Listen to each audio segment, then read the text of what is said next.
Hey PE pals, it's Mr. Spring and The Goose. the Goose. We're coming at you with another brain and body boost for your at-home PE with Liberty. Hey, I don't know about you, but we got a ton of laundry at home and we're gonna organize it. And we're gonna do it playing a game called the Laundro-Dunk Contest. the Laundro-Dunk Contest. So get your laundry ready and we're gonna ball it up and we're gonna do some dunking. Get it, baby.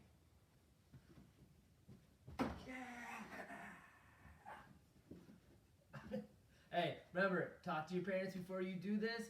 Be safe. We can't wait to see you use your creativity and imagination and body control slam dunking some laundry. All right, friends, we're ready for the Laundro-Dunk Contest. Hey, we're going to do a dunk, either Mr. Spring or the Goose, and then we're going to play it in slow motion. That's going to give you a time to try to copy our dunk as safe as you possibly can. And if you're struggling a little bit to copy it completely, make up your own dunk off our dunk.